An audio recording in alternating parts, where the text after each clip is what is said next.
Good morning, everyone, and welcome to this special meeting of the Santa Barbara County Board of Education. And I would like to start the meeting with directions about the Spanish interpretation, which will not be done live for the people who are here, but will be available for those that are viewing the video online. Shall we have the Pledge of Allegiance, Mr. Porter? Join me as we salute our nation and our community.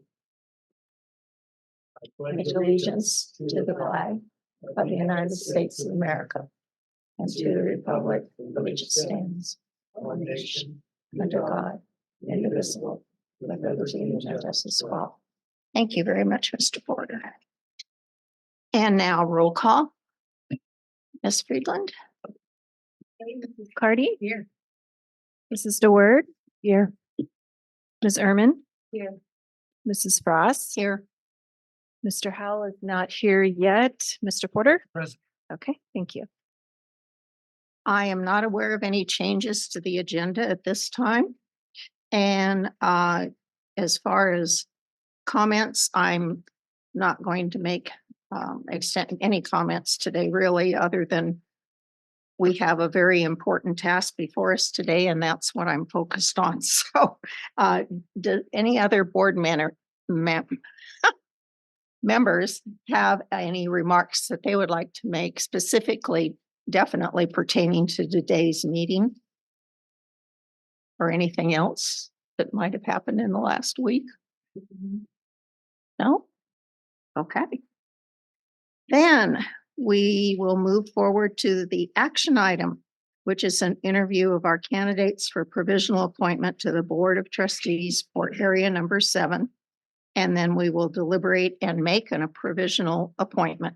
And in Mr. Howell's delayed arrival here, I'm going to ask Dr. Salcido to begin our orientation on that action item. Thank you, Madam Chair, and good morning to our county board. And thank you so much for making the arrangements for this very special board meeting here in Santa Maria, and to our staff for staffing today. Really appreciate it.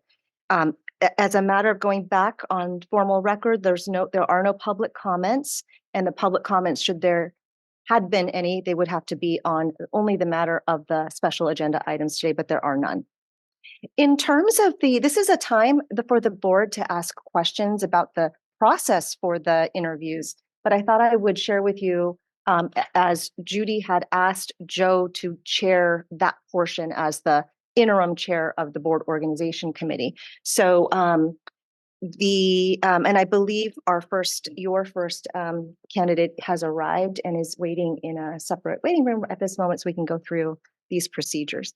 So Joe plans to greet the candidate when they come into to the room, and I'll go when the board's ready. I'll go and greet that individual and walk them over here, and I'll let them know what they can expect when they walk into the room, so they're comfortable. You have the questions in front of you. If you don't have the questions, we'd be glad to give you a copy. And I think what Joe intended was to have, just based on whatever the seating was when we walked in, to go through and say, ask you to do 1, 2, 3, 4, 5. So I think that let's do that. Mary Beth with 1, Judy with 2, 3, 4, and Michelle with the final. You may have a question about the question. You know, the individual may respond to the question, and any of the board members may want to ask for a clarifying question about that. And I think it's appropriate to do that when the person's finished with that question. Feel free to ask for the clarification, say a little bit more. I think if there are general questions, maybe, I saw this on your application, there's something that it's kind of more of a general clarifying question. Let's save that one to the end of the question answering. So there's kind of 2 ways to continue the conversation with that applicant. Any questions on that, or need for? No, I think that's a good approach. Okay. Because if we have general questions, it might get answered during the previous questions. So then it would eliminate need to do that. Excellent. All right, then let's see. Joe plans to ask at the end of each review, question about whether or not the individual will accept a provisional appointment should the board make the appointment today, meaning that's the plan for today. Will you accept it today? We believe that to be true. Obviously, they've put in their application. They're here today, but because they will not be here to accept it once the board has actually deliberated, we want to put it on record that they would say, yes, we would, absolutely comply, accept. Finally, I think in terms of your process, rather, since we have two candidates, it might be one option would be to say, well, who would be the one candidate that you would select? I think in this case, it would be good to select candidate number one and candidate number two and us to have that on record. The reason is, what happens if for some strange reason between now and the person accepting your candidate number one, that the person says this, oh my goodness, this something happened and I just can't accept it. Then I would want to make sure that we already had your number two choice, that we would then extend that offer, because if we don't have it, my worry is that in absence of knowing, is it that you would rather perhaps not seat a candidate and not have choice number two. I just want to make sure that we leave knowing exactly what the direction is, so that because if in an individual not seated, provisionally appointed by the board, that would mean that the seat would remain open until November 2024. Okay. Yeah. And again, I think it's really important that we know that ahead of time so that while we're interviewing, we can have that in the back of our mind. Is if we're not really warmed up to one of the candidates, we can be thinking, but it would be better than not having someone in a position, or no, I know that even if I don't go for her and the other one doesn't accept it, it will stay empty, but we will know that. So. Great. I think those were the details. And then Joe was intending to just conduct the interviews, but then actually ask Judy to chair the deliberation and the decision process afterwards. And I think, Judy, you probably will take a break between interview number two and actual deliberations. Yes. Okay. So any questions for each other or for me before we begin and we continue to hold for a minute until Joe arrives? Okay. All right. Cool. Thank you. This will be very sweet. I'm happy to help distribute. Hot seat.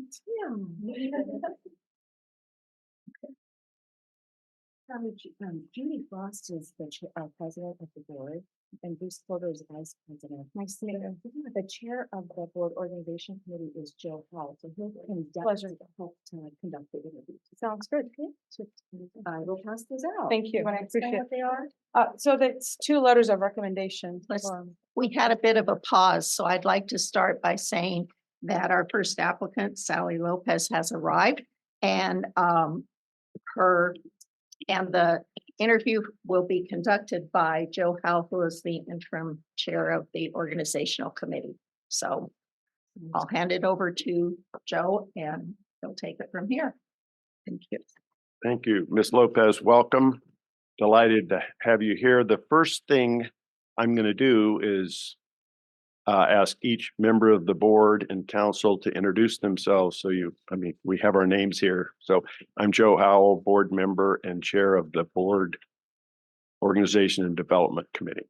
Nice to meet you. Hello, Sally. I'm Mary Beth Cardi. Nice to meet you. Hello, Sally. I'm Judy Frost, chair. And I'm Bruce Porter. Nice to meet you, Bruce. I'm Nadja Ehrman, and I was in the hot seat about 1.5 years ago. So I feel you right now. Good morning, Sally. Welcome. My name is Michelle DeWord. Hi, my name is Austin Payne. I'm the legal counsel for the county board, not on the board.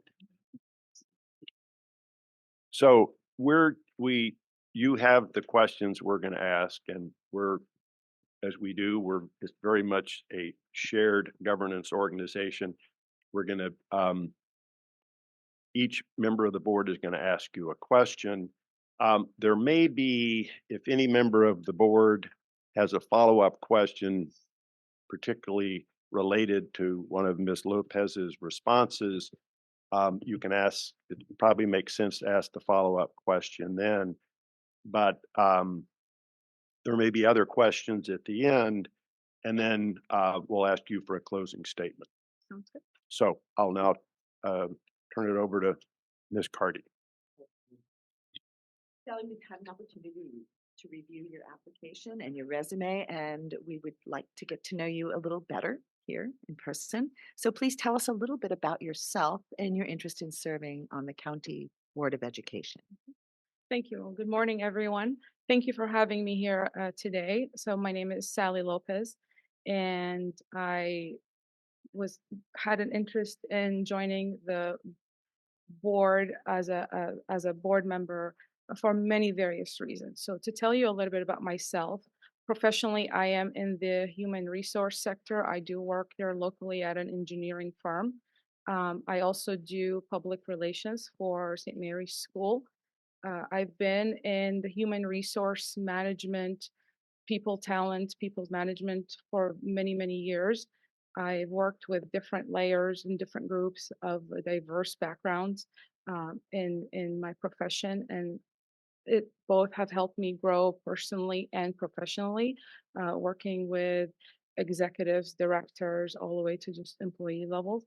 Um, I believe that having that experience, having that expertise really honed into what I'm able to do today as far as working closely with the community.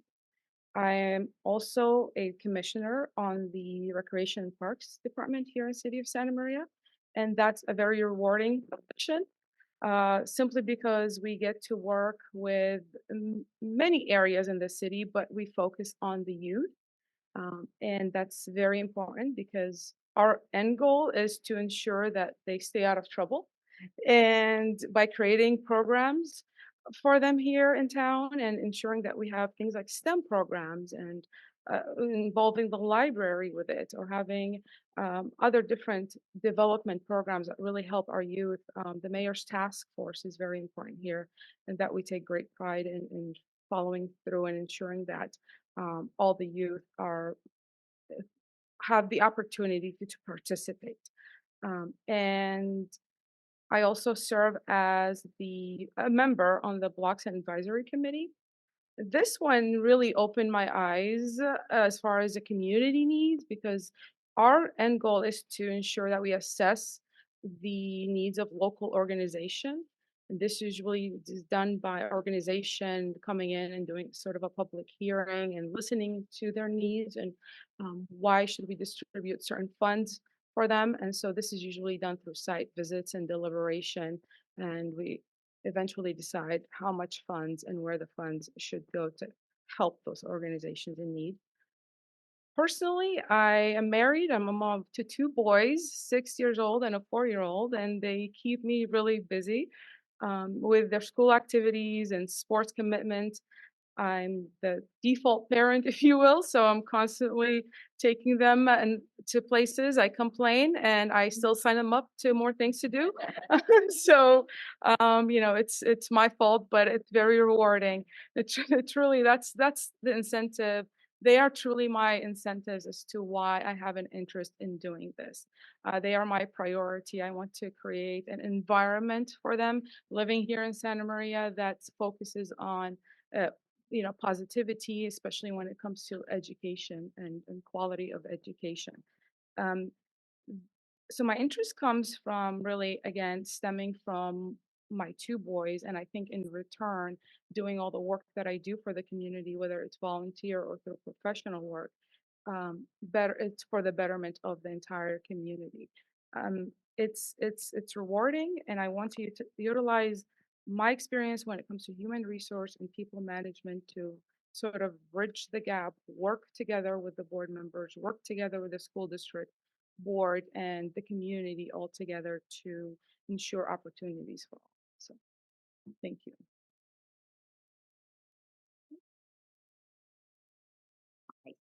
Um, your division, I'm having trouble speaking this morning. Yours would be one vote on a collective board of 7. the board has one collective voice, although there will be differing ideas and opinions from individual board members. How would you support the board decision publicly if you were in the minority on a vote? Thank you. That's a good question. When I looked at this question, I thought about my past experiences and current experiences sitting on committees and having a difference of opinion or viewpoints. And ultimately is we all need to have a united front when it comes to the community. It's we can have endless discussions and have different points of views. But I understand that the end goal, the end result is the same, which is the common shared interest of the betterment of the school and the community. So if I ever find myself on the minority side of decision making, I will fully support the board vote publicly, knowing that if we have a division in the public eyes, then it takes away our credibility as a board in the decision making process. So it is relevant for me to ensure that first my point of view are discussed and are expressed and is heard. And I will do the same as far as the board members are concerned. And if the end vote, the collective vote of the board is against what I believe in, that will be the collective vote. That would be the main vote. This is what I would be portraying to the public, to the community, and I will stand by and back the the board member in whole. So it is important in general for the community, despite our differences, to see a united front, because again, we are working toward the same common goal, which is the betterment of our school, students, and the community. Thank you. You. Sally, thanks so much for being here. We really appreciate it. Thank you, And Bruce. and especially being in a chair all by yourself, like in a panel, it could be daunting and you're handling it with great grace. And I Thank you. I appreciate that. appreciate it. Thank you. So the third question is mine. Unlike a typical school district, the board is elected, of course, but the county superintendent is also elected, not employed by the board. Board members are elected by voters who reside in their respective trustee areas. The county superintendent is elected by voters countywide. As a board member, in what ways will you work collaboratively with your fellow board members as well as with the county superintendent? Thank you. First, I want to say that Dr. Salcido, I've been to a lot of your state of the education programs, and I thank you for doing this for the city of Santa Maria. We appreciate you and always sharing your insight and feedback from the county and the school board members. So thank you for that. So I believe working is together is a key in the education system.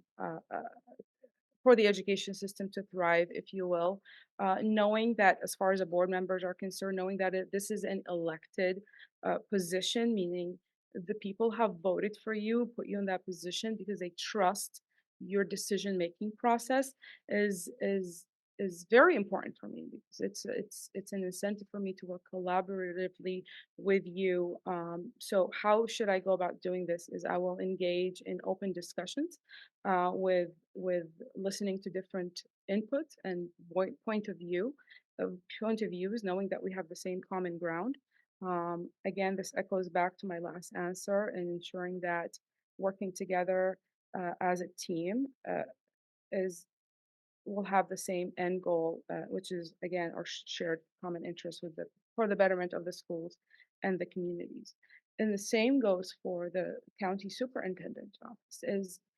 It is an elected position. So I will respect that and I will respect and learn from you and respect your expertise. Again, you are voted county-wide to be the county superintendent. So that means that people have trusted you again to be in charge of their decision-making process when it comes to the schools and the community. So absolutely have a positive environment, have the respect and understand the expertise of the elected role. And also build partnership between the board members as well as the superintendent office, because it's county superintendent, because that's also very relevant and toward the end goal. So it is a team effort, and we can use our strength to tackle challenges and find ways to improve our framework overall. So thank you. Thank you, Bruce. Hi, Sally. So the county board plays an intermediate appellate role for expulsions, interdistrict transfers, and charter school petitions. How do you see the relationship between the county board of education and local school board decisions? Thank you for asking me this Mhm. tough question, No problem. because I did think about it very hard, and I was really trying to. I wanted the answer to this question to be as natural as possible, because it can't be that difficult. So I went back and I thought about it, and I came to a conclusion that essentially the board members have a role to play. They have their policies and regulations that they have to adhere to, as well as the elected school board district. They also have their policies and regulations that they have to adhere to. So understanding that we both have our roles in terms of decision-making process. Um, it's it put me, if I was to be selected as a board member, how would I sort of analyze any decision-making process when it comes to the school board in regards to appeals or expulsions, knowing that these are elected officials as well, and they have worked hard and collaboratively to make that decision. It wasn't just, they came together as a team, and knowing that the public have put them in this role to also, because they trust their opinion and their decision making process. So knowing that will, of course, open that line of communication, and respect for their expertise and hard work, because they did get together to make that decision. So the county board of education, I think, in my opinion, acts as a sort of a layer, like a layer of a reviewing body for specific matters. Based on facts and regulations. So if it's an appeal process or an expulsion decision making and it comes before you, for me, I will make my decision based on facts, laws, regulations, and policies. And knowing that the school district board also did the same thing behind their decision. So knowing that, I will definitely consider their decision making. But ultimately, if that decision made by the school board members doesn't adhere to what I know that is the law, regulations, and policies, then this may lead to my decision being against the school board members district. Um, but that doesn't take away from the respect that I have for them, knowing that they are being put in a difficult situation. um, it's crucial to have that positive relationship. Um, we understand that we're also human, and there has to be a human element in it. There are some strict rules and regulations, and as far as bringing the human element into it, is it's basically adding a touch of compassion to some decision making process.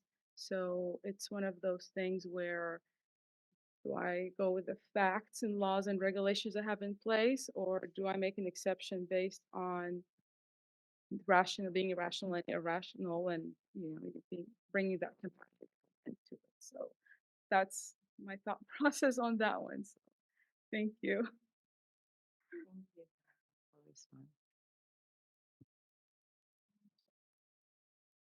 Last question.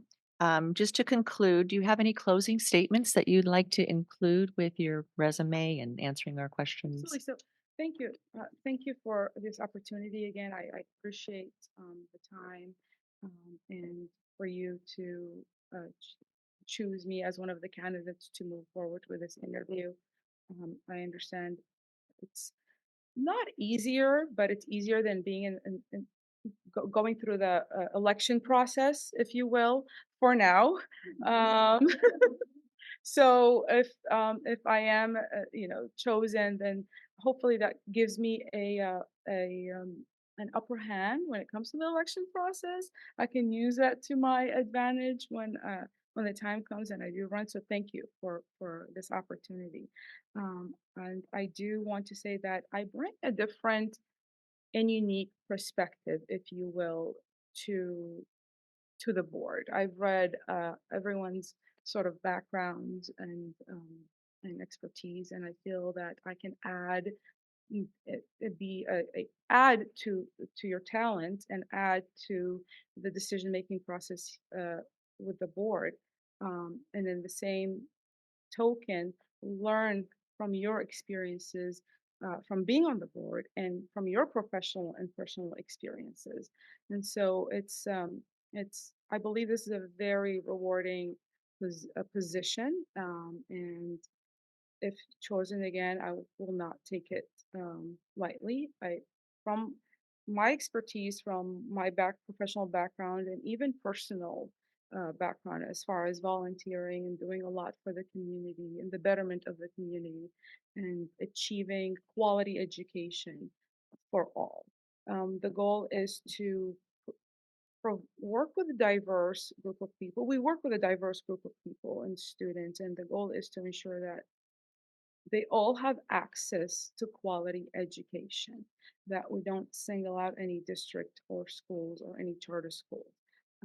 And really be listening, just open ears, have an open dialogue with whoever that comes before us with anything, because our decision making process ultimately will benefit the community and the schools. So I believe that having a unique perspective stemming from my professional background, coupled with my profound interest in education, will really bring in a great insight to the board. And I believe that regardless of all opportunities and challenges, if we all share a common goal and common interest, I think we will ultimately reach a decision that betters or is for the benefit of everyone.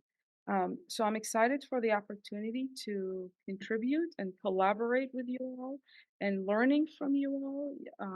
You have very impressive resumes and backgrounds, and it was an honor to read everyone's information. That's what I was doing last night till 2 in the morning. Like, wow. So it'd be an honor to sit alongside with all of you. Um, Having that opportunity would be excellent. So with that being said, my goal is to, with alongside with you, is to ensure innovative and high quality education and quality education simply for everyone and the betterment of the entire community, of at least the district I would be representing if I'm chosen, which is Santa Maria. So thank you for that. Thank you for all your comments. Are there any other questions by members of the board? If I may ask, in your position with the Parks and Recreation Division, you used a different word, commission. Were you able to integrate your efforts with those of the local school districts to provide maybe not seamless services, but interlocking services with the students? So that's a great question. We have through Play, which is an organization in the recreation and department, it's a simple sort of a scholarship program. And I don't know if you've ever been to the pumpkin patch here in Santa Maria. Well, this is done through play, which is through the Recreation and Parks Department. And that basically this one particularly works with Pioneer High School students, and only because the person that had this great idea is a teacher in the school, and so we work closely with that school. And so we have a lot of students come out and do their service hours and provide excellent service, and in return they are awarded with a certain amount of scholarships based on the service hours they provide, and it's a scholarship that they receive immediately once their job is done. And so they get to choose whether they put that forward to education, higher education, or spend it how they like. So that's sort of a reward for that. As far as we, the goal is to attract as many youth as possible.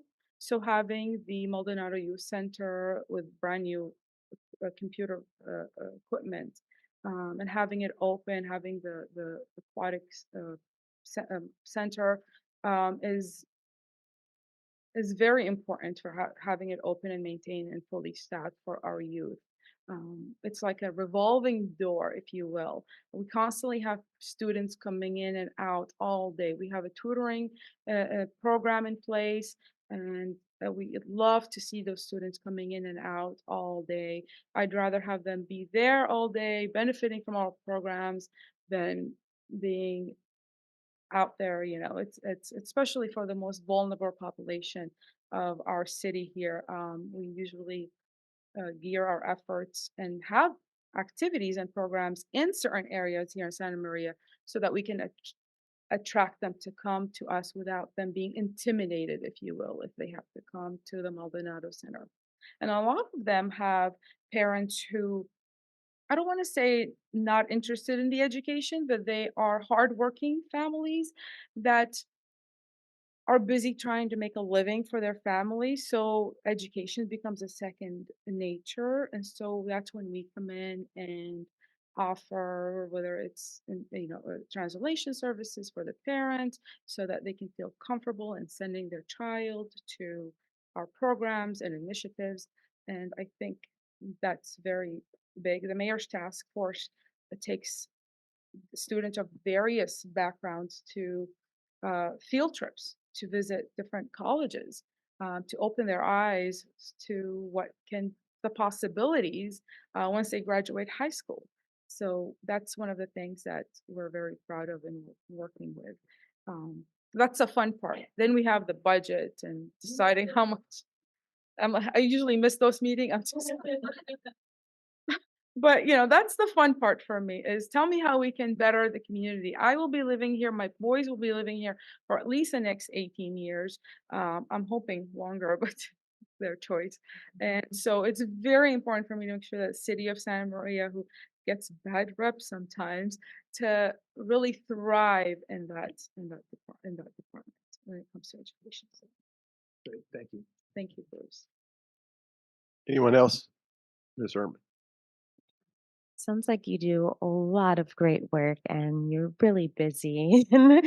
My question is, out of all the different projects or programs that you've participated in, both professionally and your work in the community and family, can you speak to a project or program that you are most proud of, or passionate about, or really happy with the outcome of the program or project? Yeah, absolutely. I can go by the most recent one um, for the school that my boys attend, and it's we I do public relations for them, and my our main goal is to do donor outreach and fundraising, and that is not possible without the involvement of the community.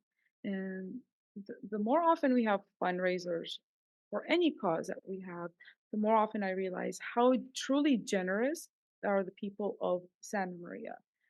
Everybody always gets together at the end, business owners, community leaders, uh, community members, and supports one another.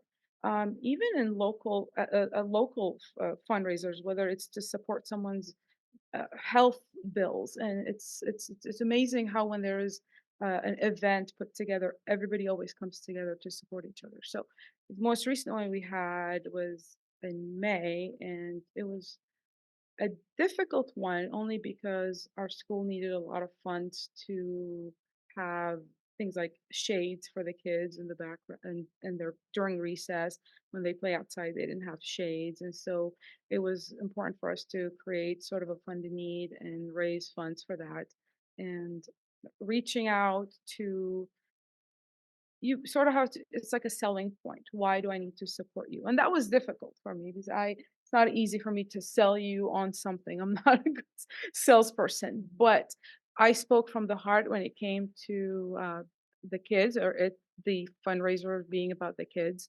and the students. And so the community members listened in. It was just the challenge was reaching out and getting rejected. Um, but then ultimately consistency is what,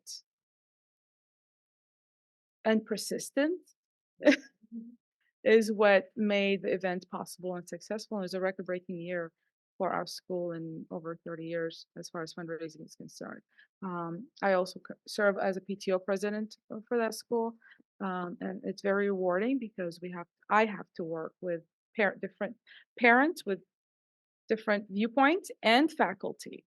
And I'm like sort of the liaison between the two, and the goal is to bridge the gap and have them work together collaboratively, um, again, to reach a common goal, common interests. So that's, I'm proud of that moment that we had back in April. So thank you. Thank you for your question. Okay, if I'll ask one last question, observation. Um, as you know, from the application, to me, it's an odd term. You're a provisional appointee. That's just what it's Right. called. You're Right. provisional. I don't know why they call it provisional, but you, if selected, you would take the seat and serve, the time periods, et cetera. Our hope is today, by the conclusion of the day, to reach a decision. So something that's important for us to know is if we were to select you, are you prepared to commit to accept the position? Thank you for this question, Joe. This was a discussion that I was having with my husband, before I applied and after I applied and when I was selected. And him and are you prepared to run for this? It comes with a lot of responsibility until So, November. excuse me for interrupting. I, I, I, I'm certain I know your answer, but I want to clarify it. So it is, if we today informed you, Ms. Lopez, you are selected to immediately serve as a provisional appointee for trustee area 7, would your answer be yes, I accept it and will serve starting now?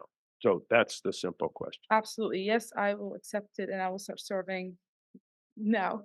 Thank you. Thank you very much. That is it. And thank you very much for your very candid and direct answers and for your preparation. It really showed. Thank you. I appreciate. Thank you. Thank you all for giving me this opportunity to speak here.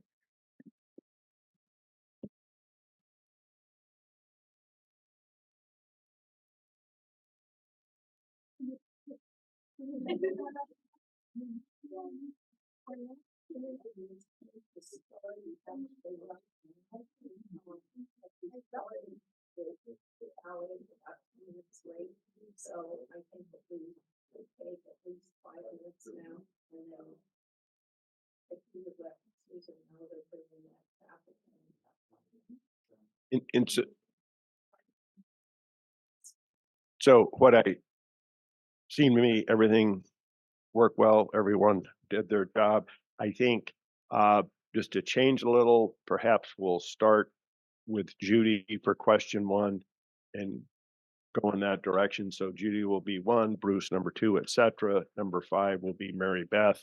Follow-up questions were great. I think we did a good job giving her plenty of time, uh, giving her time to speak as long as she wanted to, but staying within the time limit. So I think we're in good shape, and the delay with our next candidate, whose name I had, Ms. Flores, the delay is all on me.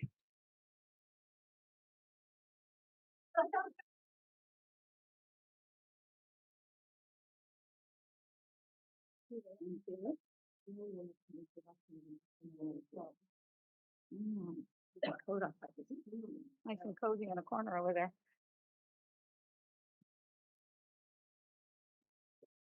Morning, good morning. Ms. Frost, I think you open. Yes. We are continuing our interviews now, and I will turn the meeting over to Mr. Howell for our second applicant. Right here. Thank you. My name is Joe Howell, board member. I'm also chair of the board organization and development committee. So I've been tasked with leading this process, which will be very straightforward. I thought as step number one, I would ask, although we have our name plates and you know who we are, ask each board member to introduce himself or herself. Thank you. Good morning. My Good name is morning. Mary Beth Cardy, trustee area 1. Judy Frost, Chair, Trustee Area 5. Thank you. Bruce Porter, trustee area number, I forget. But anyway, it's Sorry, full- City of Lompoc, Northern Glebe, and a little bit of the San Ynez Valley. Thank Whatever you. number. Hello, my name is Nadja Erman, and I had to think about my trustee area before with trustee area 2.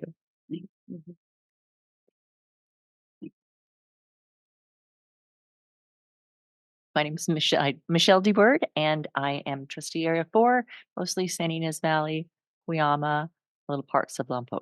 Thank you. Hi, I'm Austin Payne. I'm the attorney for the county board. You know, I'm glad I went first, and I was going to write down everyone else's trustee area and I would know mine, but I didn't have to do that. So thank you for joining us.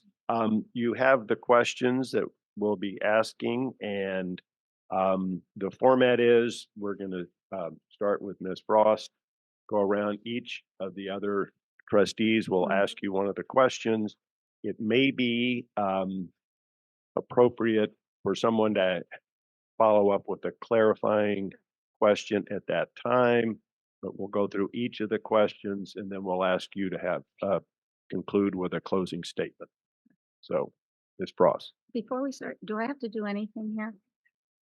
I just was gonna ask for clarity because I've been in this room before and I didn't know if I needed to press something. You don't. It's Okay. might mean you're live. All right, real good. Thank you. Sorry for the interruption. I just. No, wanted to it's make a sure. very good question. And I will tell you at our meetings, the gentleman in the back have a sign, if you'd hold it up. At our last meeting, you would have thought you were at the Super Bowl and they were cheering as one of us is giving an impassioned speech to a dead mic. So you ask a very good question. Thank you. Welcome. So happy to have you here today. We have reviewed your application and resume and would like to get to know you just a little bit better. Please tell us a little bit about yourself and your interest in serving on the County Board of Education. Thank you. First of all, thank you for having me. I do want to offer condolences because Maggie's a really hard person to, fill a spot for. So I welcome the opportunity and I'll tell you a little bit about myself. A lot of things are on the resume, and one of the things that isn't on the resume is how I came in connection with the County Office of Education. And I always think that that's probably where you kind of need to know why the interest in education, why we're still doing this when I personally have been retired for 9 years, but am still involved in what goes on in our local. And now in a more regional area, I'm looking to again, not replace Maggie, but support a lot of the ideas and benefits of what she brought to the table. Um, my days at UCSB brought me to the county office. I have a Theo or an uncle who worked for the county office, and he was always educating me in the ways that I had no idea I needed education. He was involved in a lot of the training for drug awareness, teacher education, things like that. He was kind of a mentor to a lot of us in our family on my mom's side because education saved him and he saved a lot of others through his experiences. So he was having an in service on the fishbowl method. I didn't know what a fishbowl method was, but I had a feeling I needed to know because he felt very driven to invite me to this. And so I drove to the County Office of Education. It's just from UCSB. And in doing that, I began to see a lot of what he meant as I walked in to that room or to the actual building and began my first in service as an educator to be. In saying that, you begin to kind of understand some of the passions that we drive in ourselves to get information out and to tell our story. The other piece to this is where I'm at. Right now, I'm currently retired, retired. My children always say retired, and actually working as a university supervisor for Cal State Lutheran. I actually am looking at fulfilling a dream that I've had in my professional journey working with new educators. I actually spent many an hour or two in this office building with Matt Zukowitz on the other end of the screen, working on new teacher induction. And when you're working a new program and you're doing things that correlate with the county, and we jointly are working together to provide opportunities, you begin to see a wider range of scope, and you look and learn along the way, which I did. And in doing what I'm doing right now, it's brought me to working with new professionals that are district bred. In other words, they are employed by our district. Many of them are teacher aides who now have gotten their college degree and are moving on into education. They are going to be teachers. So that's where I have stepped in to support through Cal State Lutheran those individuals, which for so many years, I believe it was 17 years, I was helping to clear their credentials through county support, through our joint universities who supported us with educational units to move through and actually get more teachers in the classroom. So you kind of know where I started and you kind of know where I am. And all of the in between, I hope I've actually given you more detail in the resume. So thank you for that. And then I think the other half was, why do I want to serve on a committee? Um, in terms of the board, this has brought me full scope. I have a new journey, a new idea, a new piece that I am now experiencing with new teachers. And I feel that there is a lot of um, contribution, knowledge that I'm still willing to participate with in this journey. Um, I refer to my children often. I have three daughters, and two of them are educators, and they do things in a way that I never thought I did. But they go, "Mom, I learned this from you." So when I told them I was on this journey and then I was going to do an interview, their first thing was, "Well, why, Mom? You're retired." And then I looked at them and I said, "But you're the ones that told me, and I see you all modeling some of the things that I am still doing when I see you at the schools at 5 o'clock or running around giving away, diapers and good things for children you had as students who need those kinds of things." I said, "So I'm still good to go for a while." So, you're looking at all the experiences you have. I look at all that I bring, and in moving through our interview, I hope to share some more of those pieces. Thank you. Thank you. Should you serve with us, yours would be one vote on a collective board of 7. We have one collective voice, although there may be differing ideas and opinions, and I hope there would be differing ideas and opinions. How would you support board decisions publicly if you're on the minority end of a vote? That is a good question, and I probably will be in the minority eventually on something, because we all need to be. You don't actually know my ideas yet, so there might be some discussion in terms of not a conversion into my ideal of thinking, but a communication on why I might be thinking what I'm thinking. And that's my hope in working as a team. We have to be a team coming off a school board in December of 22. I know that it takes a collaborative effort. We need to listen. We need to engage with each other. We need to participate in a way that doesn't isolate but encourages more questions, more values of why we're moving toward that decision. And in looking at that, we sometimes have to remember what might be good for one may not be good for all. So we have to look at the scope of who we are delivering the actual need of what we are talking about, voting on, not supporting something, and look at why I'm willing to talk, I'm willing to move, I'm willing to discuss. And in public, I've had some experiences after being on the school board. And you can't run on emotion. The heart is heavy.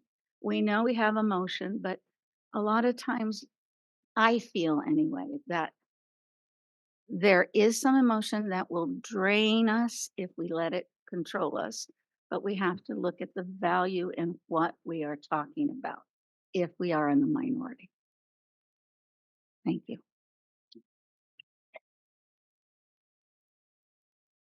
Hi, Vita Marie. How are you? Mhm.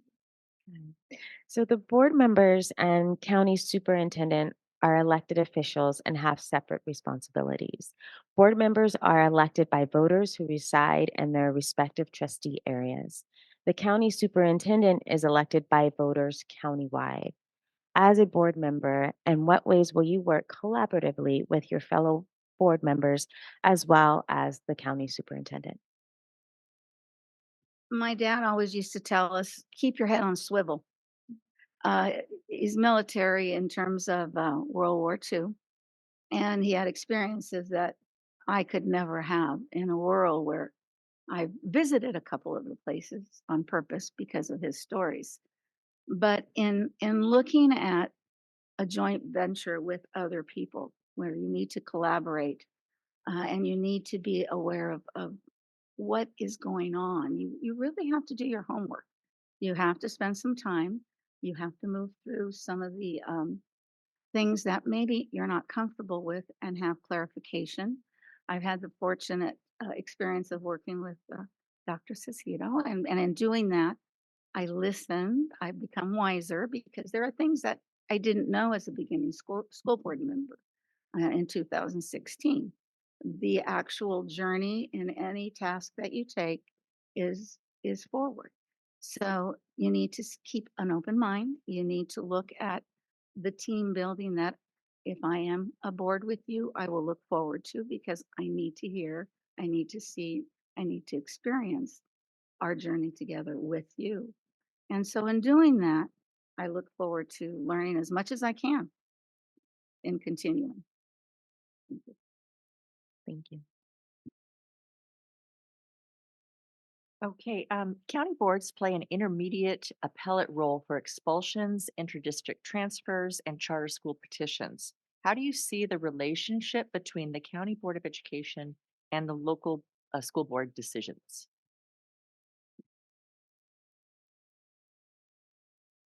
When I think about the county school board, I think about a regional entity, an actual group of people who are overseeing a lot of districts.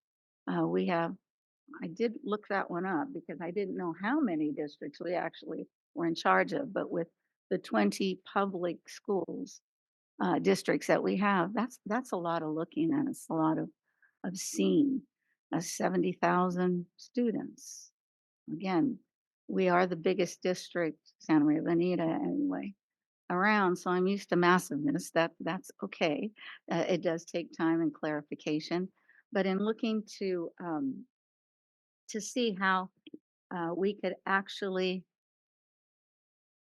look at the relationship with the school district, I looked at my experiences.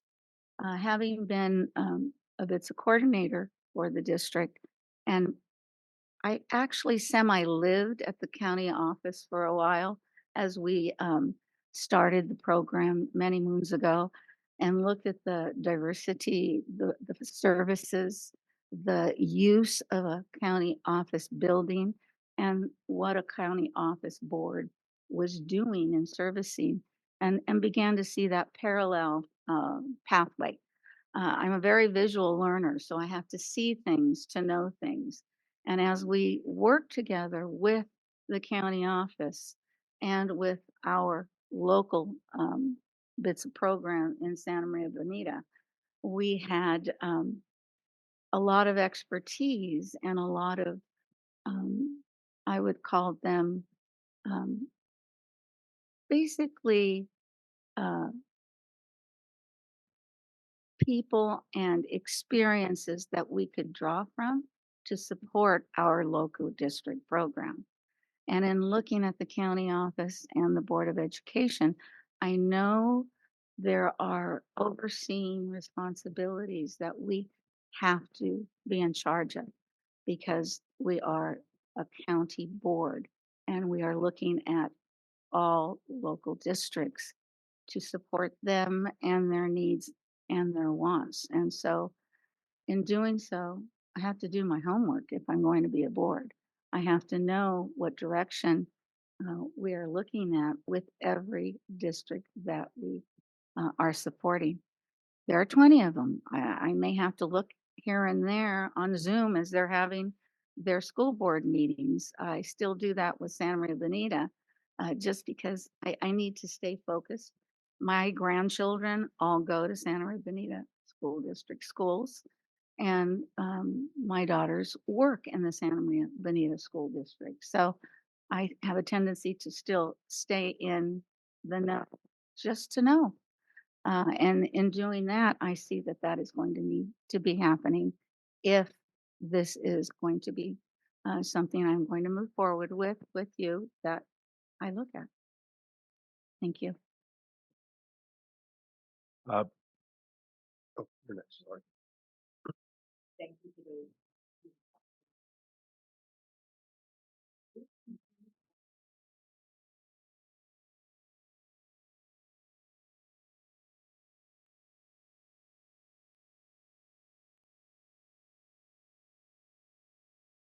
Let's do that again. Wanted to thank you again for your thoughtful responses and let you know that that concludes our prepared questions. At this time, you have an opportunity to share with us any closing statement you might have. Thank you. I've been accused by many that um, I view a lot of things through relationships. And in looking at former students and former colleagues and my siblings and my relatives, it to me is about relationships. It's about connecting, it's about engaging, it's about listening in any kind of relationship that you have. And it's about actually moving forward in making a relationship solid. As I come to a closure with this interview, I sat for many a night thinking, okay, you can travel now. Why would you want to, take some time and do this? Well, Vita, maybe you can do both because I am always looking at a challenge. And in doing that, I came up with just ideas of what students still need to do I had the opportunity to be the Nana teacher during COVID. I had a college student in one of the bedrooms. I had a seventh grader in another bedroom, and I had a fourth grader. Let me think, a fourth grader, a kindergartner, a preschooler, and a 4-year-old all under the same roof at the same time. And my thought was, heck, I had 32 to 38 students in a classroom. This is going to be easy. Little did I know.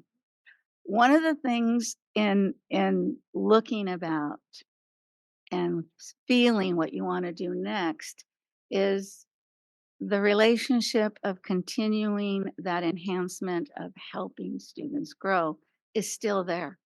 On this level, it would be more students, but it would still be a meaningful journey.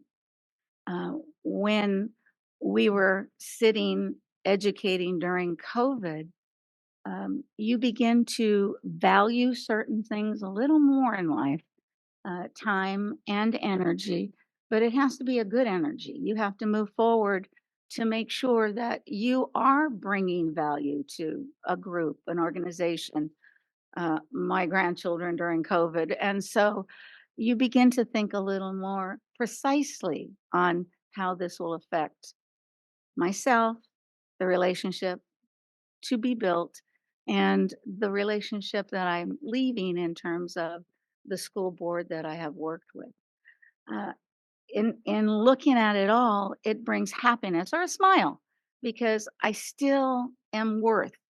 I still want to put in the time. I still want to compete in the knowledge and in the importance of providing something for our students. I don't think I will make masa for tortillas and make you make your own, but there are little tiny little pieces of what I did during COVID that survive, thrive, and bring some work to whatever we are learning. So I'll say this in closing. Yes, my grandkids now can cook because that was one of the goals. We are still on talking terms. I love them dearly and they still love me. I actually did get toilet paper from my children as a gift for Day of the Teacher. I have pictures to prove it. And I do look forward to an opportunity to continue to grow with you.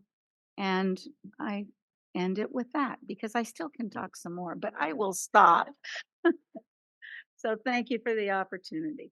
Thank you very much. Any follow-up questions by anyone, Ms. Frost? Clearly, your time with the Santa Maria Bonita School Board is important to you and continues to be. Could you perhaps talk a little bit about why you didn't continue on that board in 2020?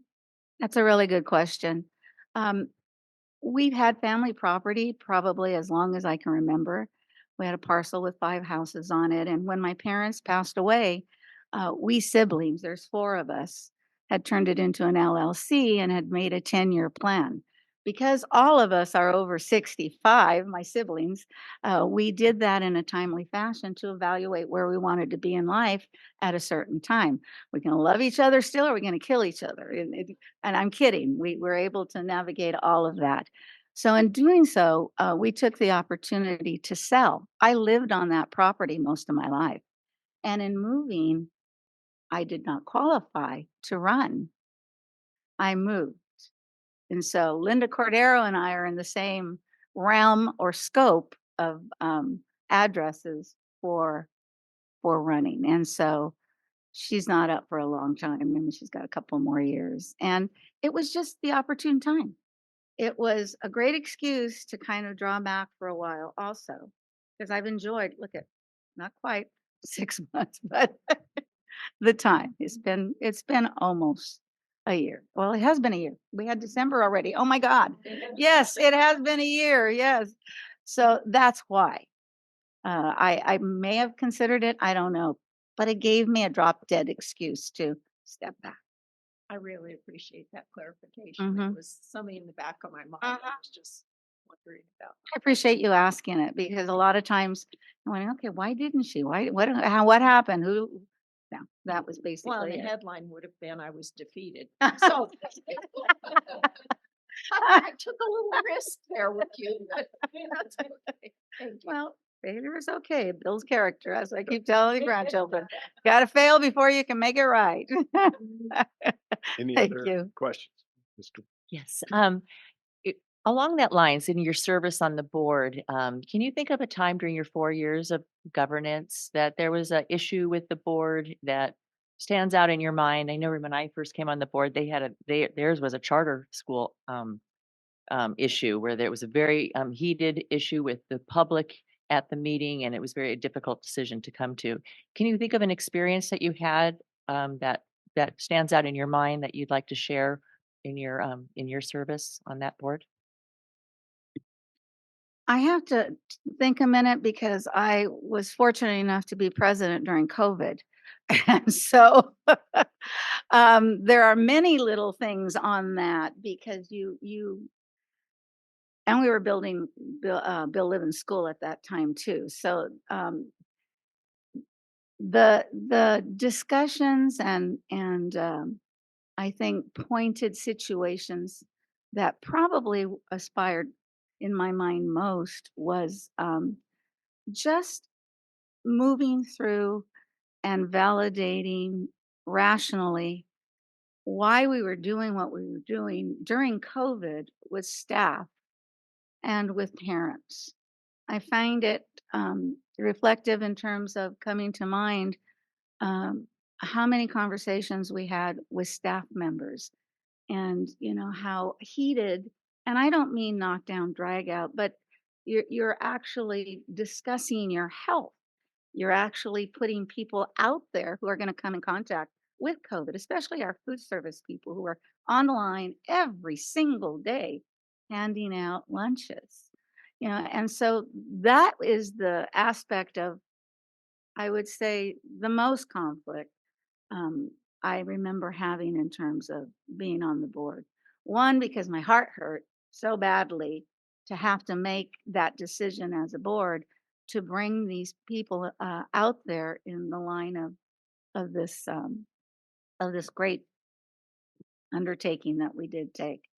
And second, all the hours spent by individuals making everything work for the good of our students and the good of all involved in the district. It was quite a journey.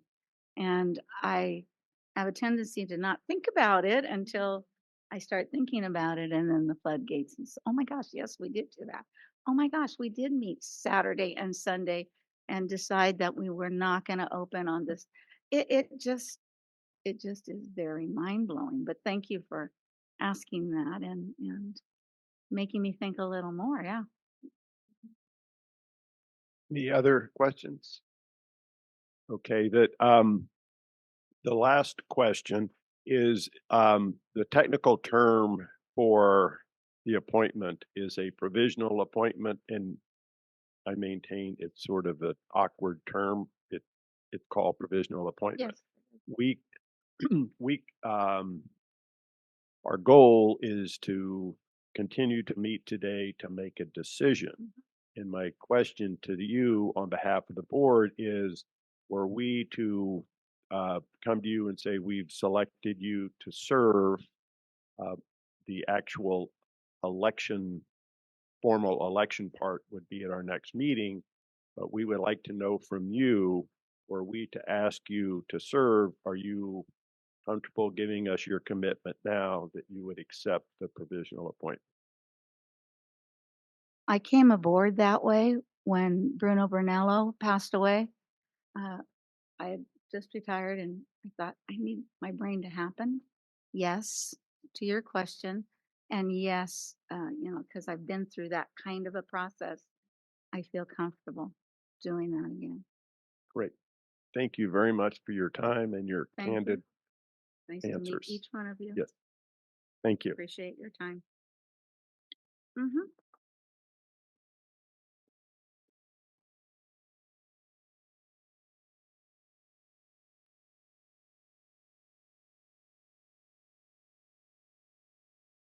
Thank you. Back there.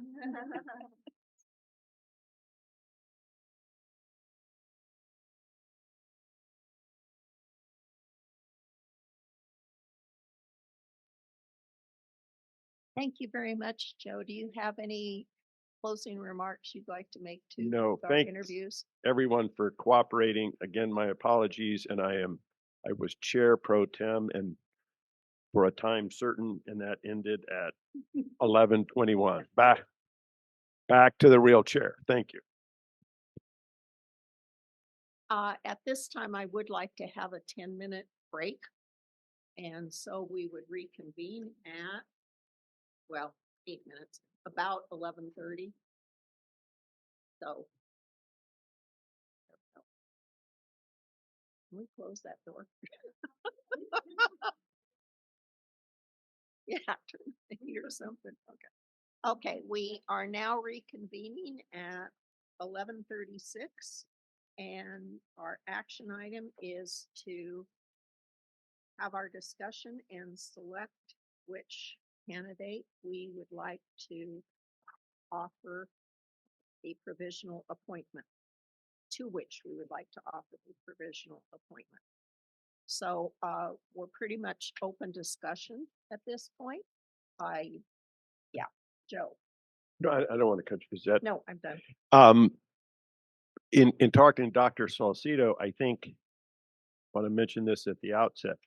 I think, not presuming anyone's opinion on anything, but an approach that I think would make sense is if we think both candidates are worthy of the position, we choose candidate A, but we think if candidate A for any reason couldn't serve, we know they're going to answer yes because they committed to, but for some crazy reason between now and the February meeting, candidate A were not able to serve. If we decide, we would then offer it to candidate B, so we approve both.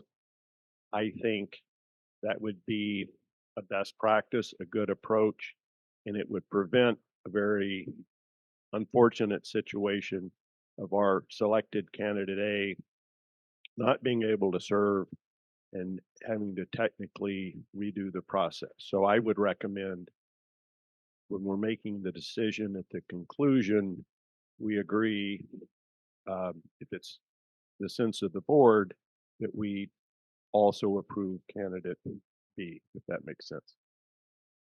It does. I think that's the track we're on. One way we could do that actually would be to reverse it.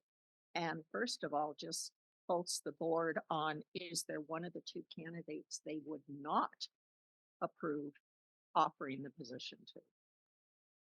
Because if no one is opposed to offering it to one or the other, then it's assumed that either one, but we would still pick which one we would want, number one and number two. So I would like to ask that question of the board members. Is there and you don't have to say which one, that's not what matters right now. Just, is there a candidate that you would absolutely not want to offer the provisional appointment to? I'll go first. After listening to them talk, I'd be honored to serve with either one of them. Is that the general consensus? Okay, Yes. then we're going to have a provisional appointment. That's kind of a relief, Thank you. Thank you, board. I appreciate that very much. I also think, I really appreciate how you posed that question, because I think it was a very effective way to get to the point and let everyone have their chance. So thank you for that. Okay. Then now we will open it up to, let's just, before we make any motions or anything, if anyone would like to just make some general comments about the interviews, about what we've heard, or didn't hear that. No? Okay. Then how would someone like to bring forward a discussion of one particular applicant? I'm live. I'm happy to kick it off because Okay. for me, it was a very clear direction. And my number one candidate is Vita Marie Flores, and obviously number two, Sally. The reason for my thinking is in terms of like the deep and extensive experience, qualifications for Vita Marie are really quite obvious. Her familiarity and active participation with her district and her understanding and um, participation in county ed office. She has a clear read on what county ed does. And I think there's so much value in that. She would be a seamless addition and would have a valuable perspective. I thought candidate number two, Sally, was her community focus was really commendable. I found her answers to be slightly lacking in substantive content. I felt like there were a lot of words that weren't really altogether a complete answer, but she did think in terms of end goals quite frequently. And, you know, her kids do attend private school. And she's very active in her child's school, but I didn't sense that there was a lot of understanding of the public school district that she would be a part of, nor county office operations. So my vote goes with my first choice. Thank you. At this point, would you want to make a motion on that and then we can have further discussion? I'm happy to move to approve Ida Marie, uh, her full name, Ruiz Alvarez Flores, for the provisional appointment to Santa Barbara County Board of Education Trustee Area 7. And do I have a second? Second. Okay, then open for discussion. Reactions, comments, observations, Bruce? Yeah, let me respectfully kind of flip it Yeah. the other way. And that is, I was kind of struck as I was listening to the two of them, especially Vita. I thought, you know what?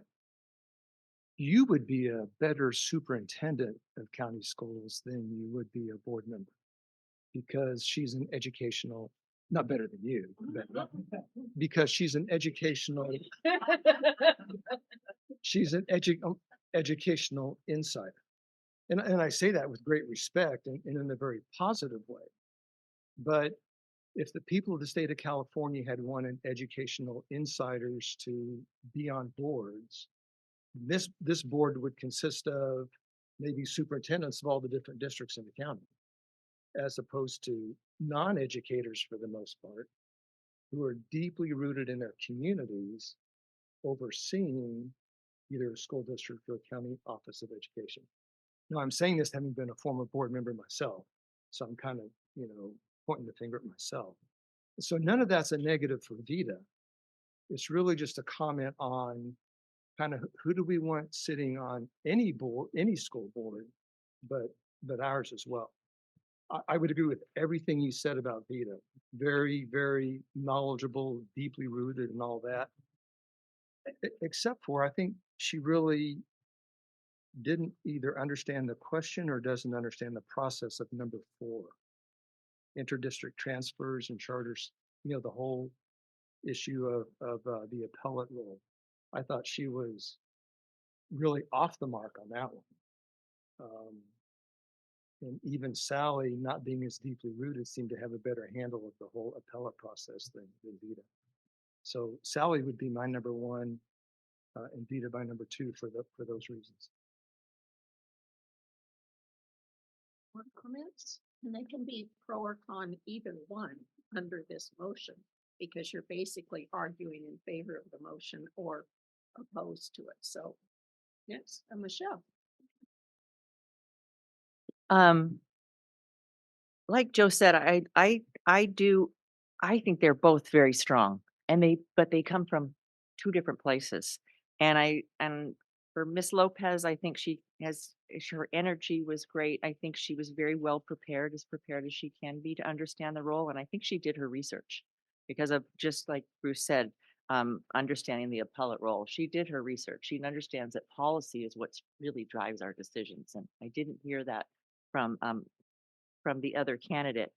I also think that she comes from a community standpoint where she was really in touch with, like when she talked about the Maldonado Youth Center, she understands, and I'm not saying the other candidate doesn't, but she's in the community, she's working in the youth with the youth rec, um, and understands the needs and the vulnerable populations, and she has young children. I don't think that because her children, she made a choice to send her kids to private schools means that she's out of touch with the community. I think that it's actually her all of her experience, her life experience and her volunteer work and even her diversity of working with in human resources and working with all kinds of people. I think that was that stood out for me. Um, but I also see that with Vita Marie that she has a wonderful understanding of educators. She comes from the educator side and the needs of what students need from an educator's perspective. So we have two different candidates that one. So I like them both, but I think just because of um, the the work experience and the lived experience that she's having, that Sally is having, I would like to I would support Sally. And it's not a I because I would support Vita Marie as well, but I just at this point I would prefer Sally. Audra? Thank you. I feel like I agree with a little bit of what everyone is saying. And I was telling Mary Beth, I'm not the best with interviewing because I see the positives in everyone, and I definitely appreciated Sally's community experience. She is a mother, and she's in education as a community and citizen actor, if you will. However, on the flip side, Vita Marie Flores has just a wellspring of experience, of connection. I think both of them are exemplary candidates. Um, the one um, caveat I think I do have with Sally is the fact that her students are in private school, that is her right and to do that. However, for this role, for the interaction with the county education office and the districts, I think if her students were in public school, like she would be my first choice. But because she's not, I think that she is a little bit removed from public school and from the work that the county office does. I feel like a swing voter right now, honestly. So I feel like I would be happy with either one. I really feel smack dab in the middle, honestly. I know that's not very helpful, but that's that's where I'm at right now. Joe, would you like to make any I think comments? that makes you miss Ohio. Yeah. I I'm so pleased that we have two candidates that, the first vote that Chair Frost asked us to make. I'm really glad we did that before we started. We, being in total agreement on that, we're really fortunate. Um, my strong opinion on first choice is Vita Marie Flores. I think uh, Bruce brought this up as he was mentioning it. I thought, well, wait, weren't you on the San Ynez district? You're proud of it. You brought that up. I think um, I think that experience is really helpful for a board member. As it happens, Santa Maria Bonita, I believe, I don't know the exact record, but before, perhaps somewhat during her tenure on Santa Maria Bonita, um, extensively prior to her service, we had many um, interdistrict transfer requests over lots of years from Santa Maria Bonita. There were times that they weren't, it appeared there was sort of a disconnect between what they presented and what we wanted to hear. I always was curious how that was perceived at Santa Maria Bonita. But I think that in some ways, some of the experience she has in the weeds with what county ed does, I think her experience and knowledge, in my mind, exceeds what any one of us know. I mean, we know about what used to be called BITSA or what was called BITSA. We know about these things, but we know from getting reports from associate superintendents, not from personal knowledge. So I'll leave it at that, but I think I will state for the record, she's my strong first choice. I was very impressed by Miss Lopez. I thought she's both spoke from the heart, and were Vita Marie not able to serve, I would be very satisfied with Miss Lopez. I'm course. sorry. No, that's quite all right. I just want to say one more thing. And this is, I just want to make it for the record, but this is, I'm going to be completely transparent. This is my bias as a person because I feel like I came into this board as an outlier. I didn't have the decades of experience. I am a mother.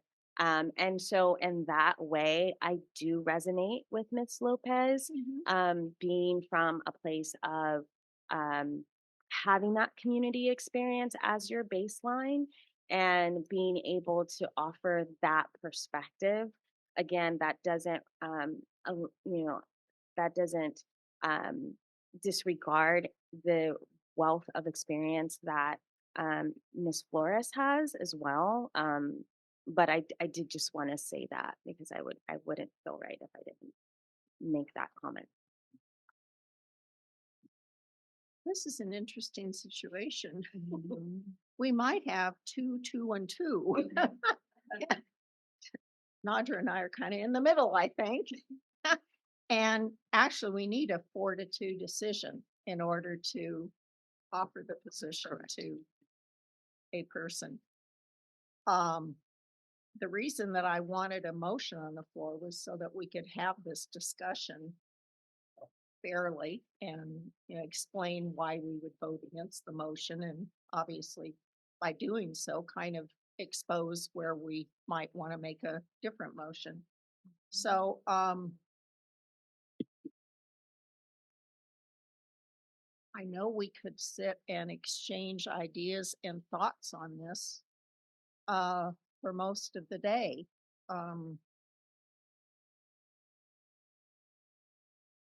Perhaps we should make it formal and actually call for a vote on the motion and then go from there. Nadra and I are going to leave the room.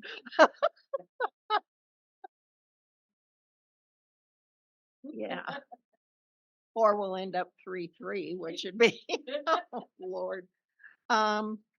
Which, again, I applaud that. I applaud that because we're all willing to see and do see the benefit and the resources and the attributes that either of these candidates would bring. What a great problem to have. I mean, seriously. So I shouldn't feel bad, but I do. So, if it's okay, I'm going to call for the vote. Any objection to that or problem? Okay. All those in favor of offering the position to Beta Maria Riz Valdez Flores, say aye. Aye.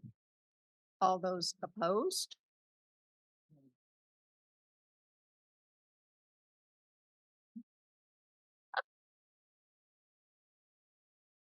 And 2 no voting. So, yeah, okay. That motion isn't going to go anywhere right now, but we clearly need to have some further discussion. Mr. Porter Just real quick, because we haven't heard from our esteemed chair yet. or Nadra. So Unfortunately, we got these at the last minute, but Yes. one of these letters of recommendation is from Alice Patino, the mayor of Santa Maria. And the other one, councilwoman. So I especially give great weight to a letter of recommendation from the mayor of the families whose students are in this trustee area. I know Alice a little bit, not really well, but obviously very well regarded and well respected in this community. And I think we should give her letter especially some. And I must point out the second letter did come from a councilwoman who is an attorney. And, and she proudly puts that on the letter, which I just want to mention to Bruce. So, in all kidding, of course. Any other thoughts on how we might? I'll go to Joe first this time. Just, I guess a counterpoint to Bruce, but it's not, I don't think any of us are really arguing because we like each of them and we're saying one is better, the one is our choice for such a reason, not a negative about the other. I think one of the things that really resonated with me from Vita Marie's comments are about relationships. And I think it's one thing to say I have relationships in my area. It's another thing to say I have relationships based on 6 years of service on the Santa Maria Bonita board. Don't know what decisions we're going to have. There are occasions that we have decisions that we don't agree with. How controversial they are in the community most affected is hard to know.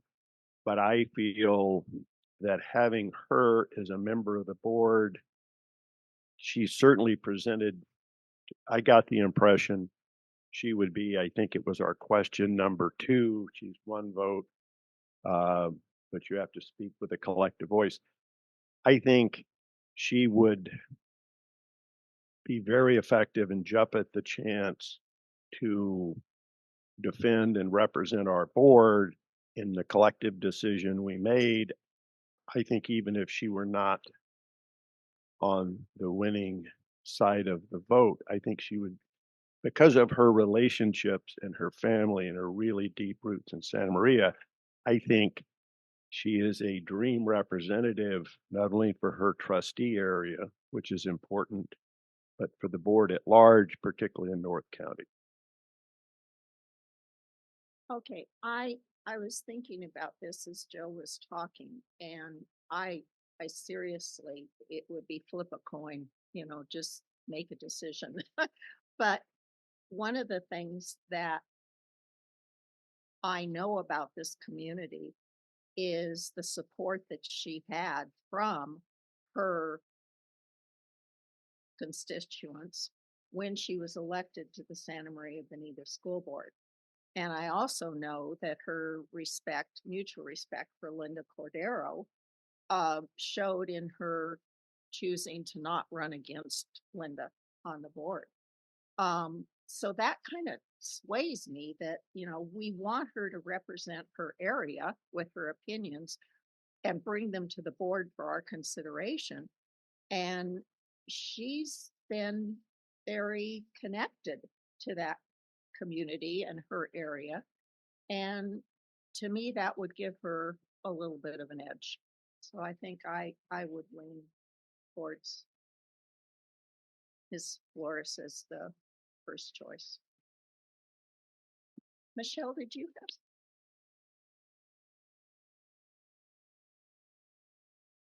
Yes, thank you. I guess, I was thinking about what Mary Beth said, that her answers weren't really clear. I'm talking about Sally Lopez. And I felt that her answers were very student centered. Every time it came around, it was like, she talked about compassion for students and families. And I thought it was just, she had a lot of compassion for the struggles. And I know Vita Marie has lived it. She's lived it with being a mother and a grandmother. And that resonated with me, having her 3 daughters and educating the whole family in her home. That was incredible experience, I'm sure. But I just think that she, because of Sally Lopez's experiences with just these appointments to these commissions, these letters of recommendations. And I really, I don't put any credit to having a district board experience. I think that shouldn't be a factor. She has a lot of board experience just through all of her PTO. And I just want to say that, her children are just 6 and 4 years old. So they've started just their educational journey. When I was a mother, we had options, and my kids started at a private school when they were at that age. So shouldn't be a disqualifying factor that she doesn't know the public school experience. She's just starting. Um, and that's all I have. Thank you.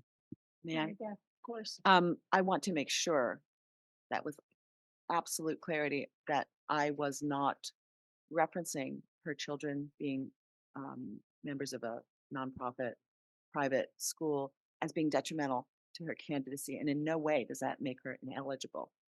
Simply put, if we have two really good qualifying candidates, how to discern which would better serve for this role. And I feel when we're looking at life experience, lived experience, experience in the field of education, both from the perspective of being a teacher, um, from the perspective of being an educational administrator, a leader, and then also working in the county with respect to a program that's really important at the county ed office, teacher induction. Um, her understanding of what county ed office does, I felt was clear. Also, I would disagree that her answer on question number 4 about the appellate role. She sat in that seat. She was in the Santa Maria Bonita School District making decisions about student interdistrict transfer requests. So she obviously understood the difference between a district being able to make the decision based on their own board policy, and that the family has the right to bring that to the county level. I think that was understood. I think she probably was looking more at the relationship between county ed and districts being compatible, collegial, and collaborative. I felt she had a lot of kind of modesty about what her role had been. But, clearly her interest was in post-COVID landscape for education, whereas Sally, and again, I think Sally was a great candidate. I thought her answers were really interesting and compelling. And, um, she's talking about the county board backing teaching methods and, how um, creating programs and making sure everyone feels supported and that the board has a chance to lead the way. I saw those things as potentially problematic in her understanding of what her role would be here. It's she professes to bring a mindset that would do wonders for the county board of education. I read that. I mean that was sort of that popped out for me. So when you're looking at two really good qualifying candidates, and I'm looking a little bit deeper and perhaps even reading between the lines, but that would be my inference that she has a different perspective in terms of what her role would be. If I can go back and maybe some of this is going to be a retread of what I said before, but as I look at Vita, all the qualities, the great qualities you talked about, roger that. I would not argue with any of those. But we have those qualities in our superintendent. We have our qualities in everybody in her cabinet, to include our esteemed HR leader here. To me, the purpose of the board is to represent the community side of the community school interface. I think Vita better represents the school side of that interface, not because of her board experience, which I value, but as a teacher and a teacher support person and working at SBSCO, that's great. But we have loads of that experience elsewhere in this joint partnership we have with the superintendent. The purpose of this board is to represent the community and to do that, the community part of it, not the teacher part of all of it. Along that line, Mr. Porter, I'd like to just remind you that her community elected her and supported her to the Santa Maria Bonita School Board. So if we're looking for someone who has the community's backing, we don't know about Sally. I'm not saying she wouldn't have it, but Vita being on the board did have it. Did show it. Yeah, if I can ask, I think I know the answer, but she was appointed. Did she run Mhm. after she was appointed? Okay. Well, except for redistricting, until redistricting, until she. I've been thinking and listening to all the different comments about the applicants or the candidates, and the bottom line is that they're both really amazing candidates. I think we've all agree that, and I've mentioned that multiple times. I do want to echo um, Mary Beth's statement saying that by mentioning uh, Mrs. Flores students and private school, that is no way saying that is a negative to um, her experience. And I have to think about this. The last statement I made was saying that from a personal level, I can relate. I feel like I have some amount of a kinship, if you will, with Miss Flores. Um, and in that, as I'm listening to everyone, our role is not to, from a personal standpoint, our role is to look at which person is going to represent their trustee area and fulfill the needs of their trustee area. And what does that mean? And we can all go around. I feel like if we all go around the room, there's going to be many similarities in what that means. And there will be places where we might deviate as well.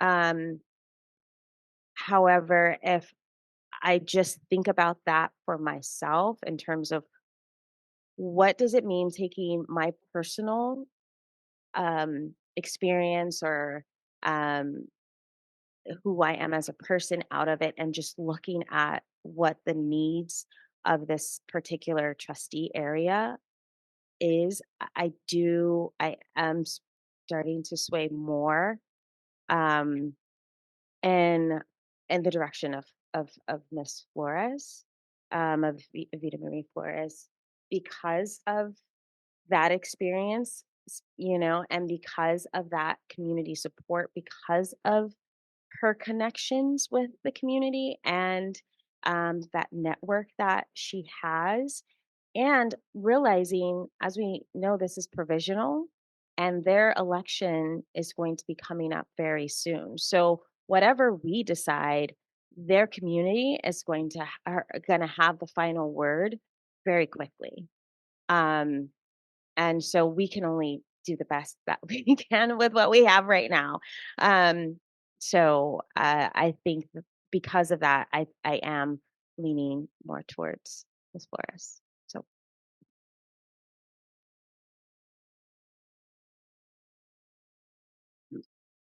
Are you leaning in such a way that you would put your support behind her for the position? Okay.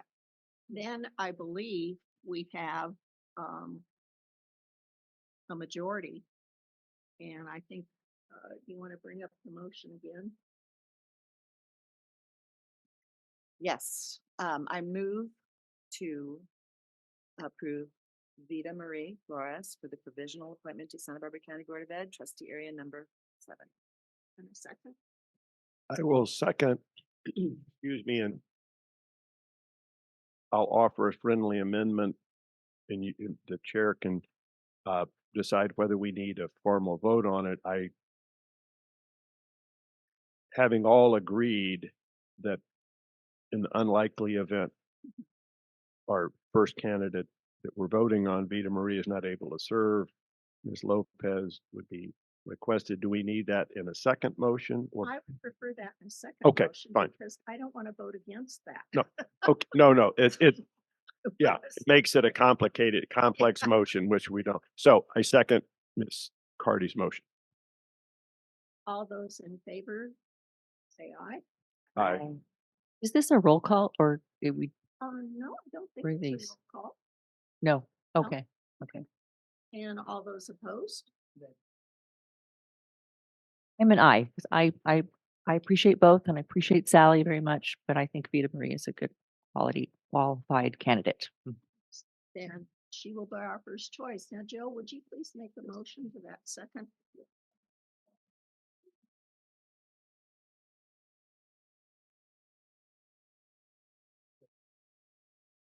That Sally Lopez be approved by a majority vote to serve in the event that Vita Marie Flores is not able to step in assume the chair or the seat as provisional appointee. Do I hear a second? I'll second. Okay, all those in favor? Aye. Any opposed? Motion passes. I think we're done. You guys have been wonderful today. Thank you. Susan gets to do that. I will call both individuals today and talk with them, and then I'll circle back with the board and make sure that you know that the loops have been closed and that at the February board meeting, the individual. Which one will be in? Yes, yes. Which one will be installed? Yes. Thank you. I'm sure you will mention this when you speak with Ms. Lopez, but if you could just let her know that we were really impressed with her candidacy, and it was a really, really hard decision. And if she is really passionate that she wants to campaign, then I absolutely will, and just want to take a moment to thank the board. You could see how challenging in the best of ways this decision best of was. ways. Yeah, so I really appreciate it. And just so that the board knows, we will post the provisional appointment that the board has made as per education code requires, and we'll move forward and look forward to having a 7-member board starting in February. So thank you so much. Appreciate it. Okay, before I hear a motion to adjourn, I want to make sure that we know we are canceling the special meeting for tomorrow, that will not happen. We don't need to come back. We get to be dismissed. And our next board meeting then will be regular time, February 8th at 2. Do I hear a motion to adjourn? Oh, good. Without having the calendar in front of me, it's location of February 8th. Barbara? Okay. Yep. Shanna Barbara. Do I hear a motion to adjourn? So moved. Too much fun. So moved, recording my disappointment for our not being here tomorrow. I can live with it and move for adjournment until February 8th. Second. I'll please. second. All those in favor of adjourning? Aye. Thank you, everyone. Very good job, Madam Chair. Thank you for navigating through that. It was not easy.